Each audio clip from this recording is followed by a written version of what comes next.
Today, the economy is on its head.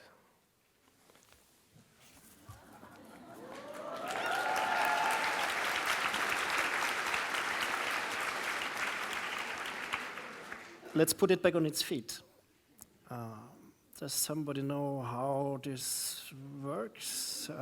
This is the way, yes, it's like this. Yeah, back on my feet. It's possible. The core of the confusion is that we are not clear about the goal of the economy. Shall it be to make money, financial profit, to meet human needs, to increase the common good, or the GDP? Still, many economists and politicians keep staring at the GDP. But does an ever-rising GDP give us an answer to our big questions? Does it bring along, for sure, less wars, more democracy, better environment? Does it make us happier and healthier? More and more people doubt it and disengage from this belief. According to a survey, more than 70% of global citizens say that the present economic model is not taking care of the planet and the society as a whole. According to another survey in Austria, 90% of the population desire an alternative economic order. This is the question. Are there alternatives? Margaret Thatcher said, "Tina, there is no alternative." The answer of civil society movements is, tapas. There are plenty of alternatives. And one of them is the economy for the common good.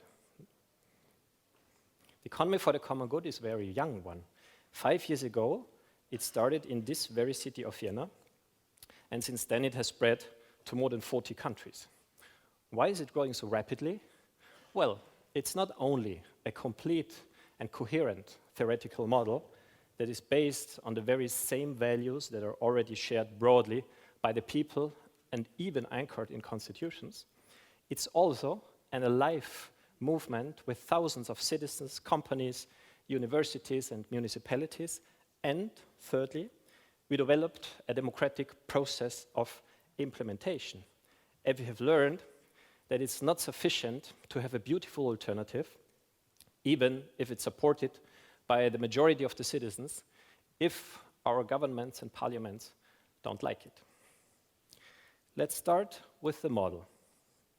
The economy for the common good is a holistic approach to the economy, embedding it into its broader context.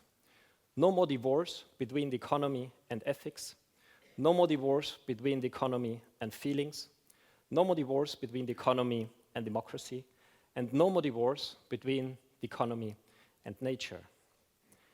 As we have a holistic view, money is no longer the goal of the economy. It becomes a means. The goal, intuitively, is the common good. This thought is not new. It's already in many constitutions. For instance, the Bavarian one. Totally clear. The German fundamental law says that property has to serve the common good. This does not mean that capital is a bad thing. It's just not the goal. It's a means. If we take this inversion of goal and means seriously, it would have radical consequences on how we measure success in the economy.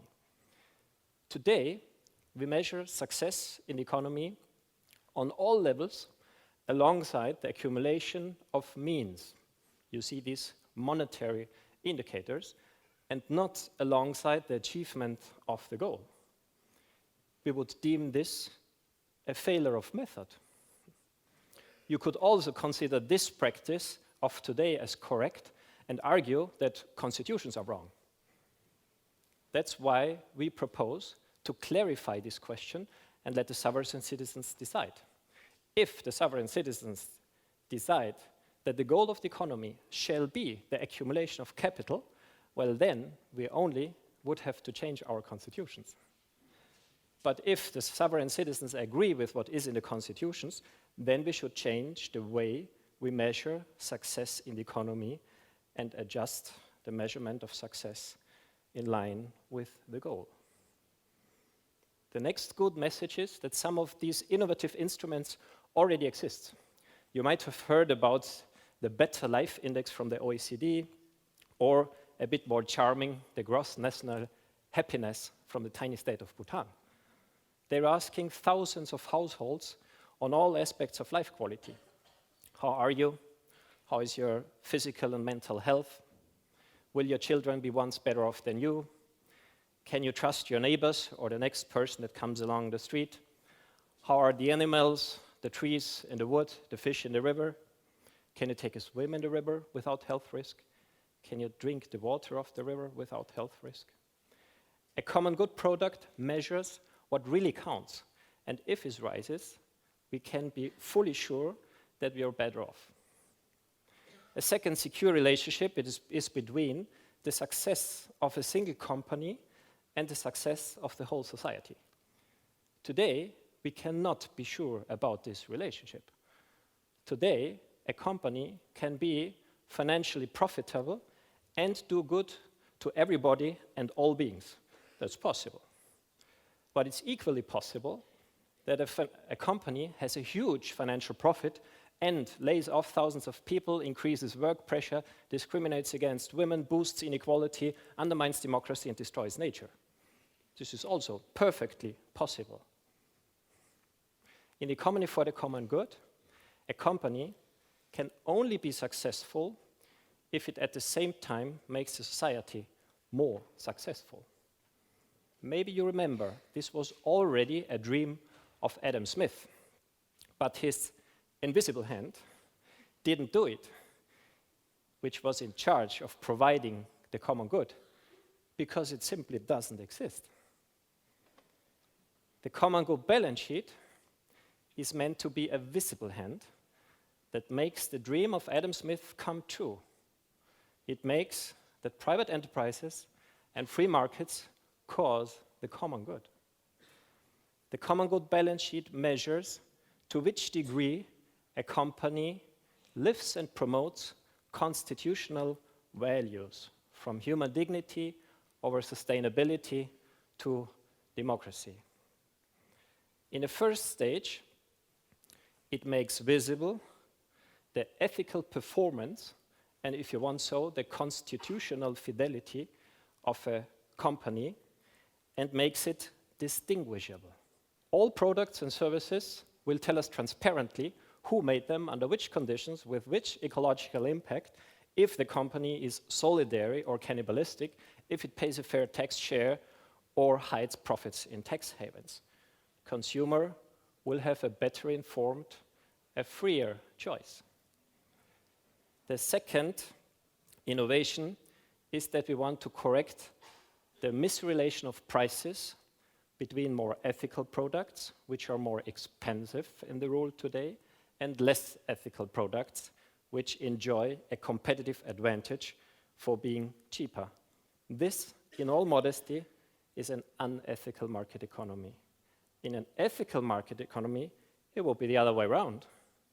Can we make it? Of course. Linking the common good balance sheet result to a differentiated legal treatment in all disciplines, from taxes over tariffs, loan conditions, until priority in public procurement. Just for instance, as a consequence, the ethical products and services would become cheaper to consumers than the less ethical ones, and only responsible companies would remain in the market.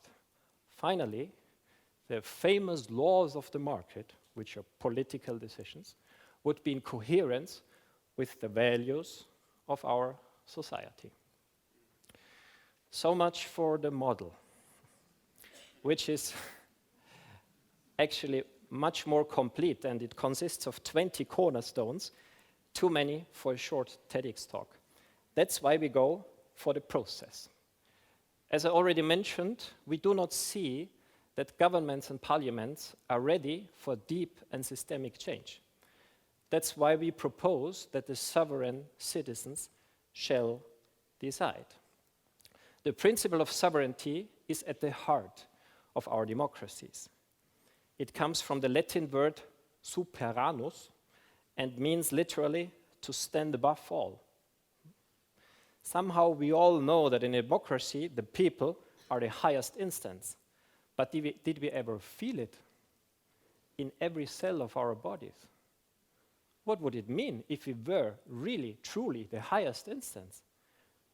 Well, we would enjoy a long series of strong sovereign rights. And the first and foremost of those sovereign rights would be the right, the exclusive right, to redact, adopt, and change the Constitution. The highest document of a democracy, by who shall it be adopted if not by the highest instance? If the people wrote the Constitution, I'm fully convinced they would never allow banks that are too big to fail and jail, free movement of capital in tax havens, unlimited inequality, or patents on living organisms, just to name a few. If the people could write the constitutions, they would put the common good at the heart of the economy and oblige all banks and companies to present their common good balance sheets and reward high ethical achievements and constitutional fidelity. Why I'm so sure about that? Because I developed a game which I have played with tens of thousands of people in more than 20 countries. The game is called Sovereign Democracy, and it allows to decide the seemingly most difficult political questions with fun. You want an example? Well, for example, the question which is regarded the biggest obstacle to deep and systemic change, the overconcentration of wealth and power. According to a survey of the Financial Times, between 70 and 90% of the citizens from US to China regard today's inequality as excessive. However, this does not mean that they're asking for full economic equality. They're asking for the limitation of inequality. But where would citizens limit inequality if they could decide? Well, let's figure it out. Now and here, with 10 volunteering democratic citizens, which come out on the stage.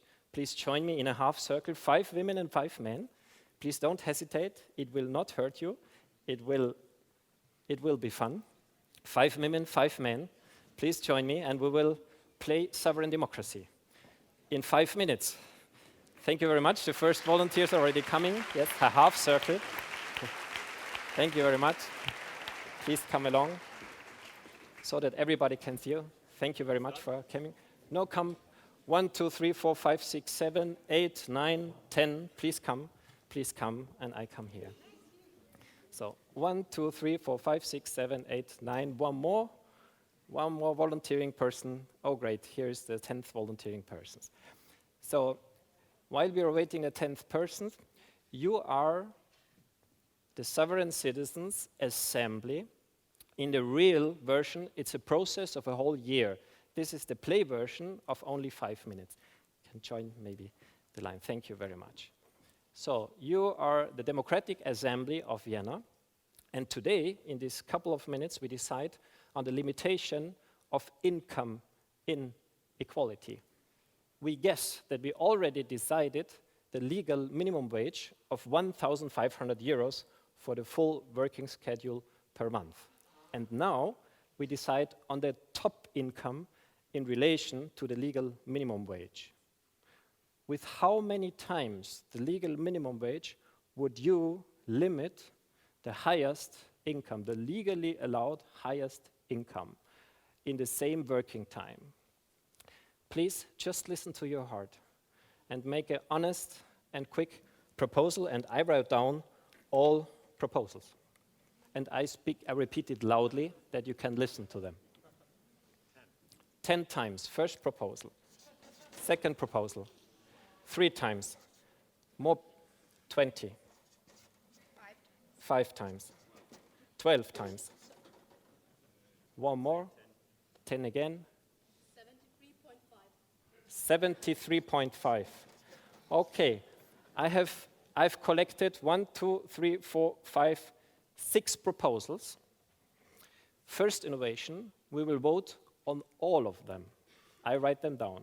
3 times, 5 times, 10 times, 12 times, 20 times, and 73.5 times. This is the first innovation. All proposals are voted on. Second innovation, you don't show your affirmation, but your resistance against every single proposal. And that proposal that meets the least resistance is the winner. This has a deep reasoning behind.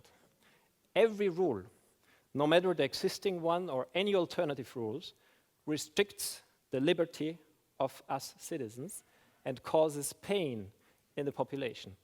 This procedure, by 2 mathematics from the University of Graz, allows us to figure out that rule that causes the least pain in the overall population and restricts the liberty in the least possible degree. You have 3 options to show your pain and your resistance.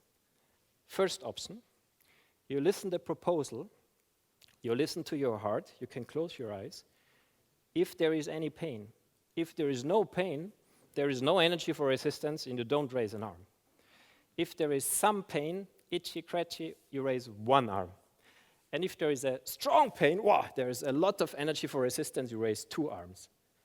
Got it? Then we start right away. First proposal, the highest income may be up to 3 times as a maximum the legal minimum wage in the same working time. Please show us your pain and resistance against this factor 3. I start to count. 1, 2, 3, 4, 5, 6, 7, 8, 9. Thank you. Second proposal, the highest income may be up to 5 times the legal minimum wage. Please show us your pain and resistance against this proposal. 1, 2, 3, 4, 5, 6. Thank you. Third proposal, the highest income may be up to 10 times the legal minimum wage. Please show us your pain and resistance against factor 10. 1, 2, 3, 4, 5, 6. Next proposal, 12 times as a maximum. Please show us your resistance against factor 12. We can use only 3 times, yeah? No, you can. You're invited to vote every time you vote. 1, 2, 3, 4, 5, 6, 7. Second last proposal already.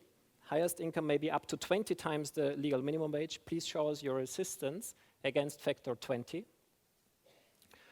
1, 2, 3, 4, 5, 6, 7, 8, 9, 10, 11. And last proposal, the highest income may be up to 73.5 times the legal minimum wage. Please show us your resistance against the last proposal.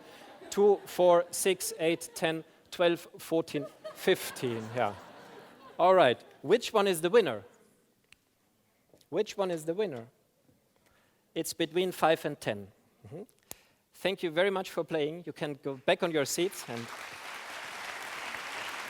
I round up here.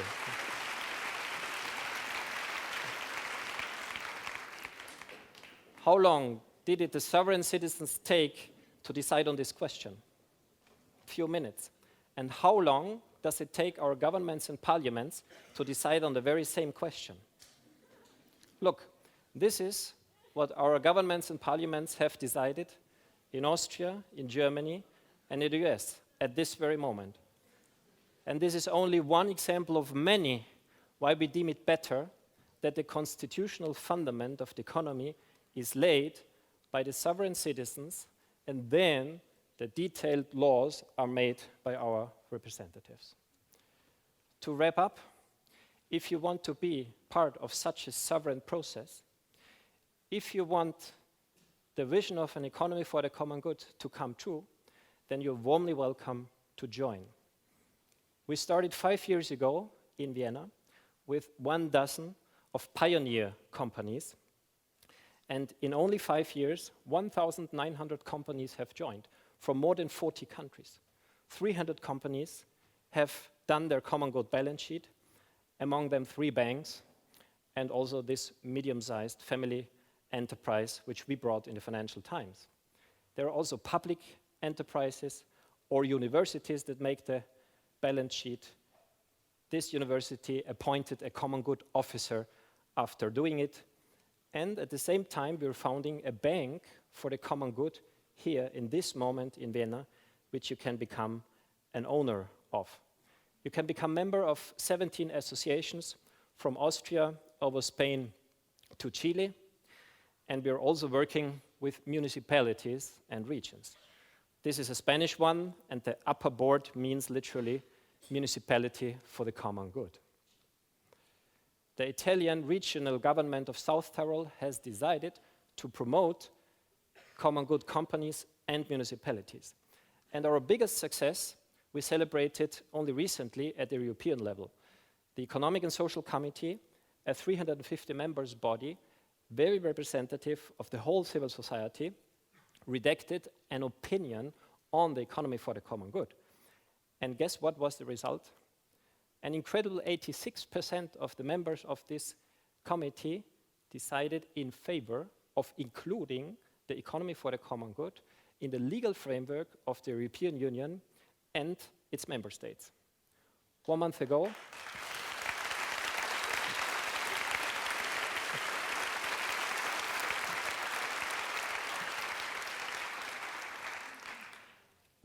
we were invited to the European Parliament for the first time. And this is what you can do if you want to. You can become a member of any of these associations. You can found a local group or join the nearest. You can initiate the balance sheet in any company, in your company, and you can initiate a sovereign citizens process in your municipality. All manuals you can find on the website.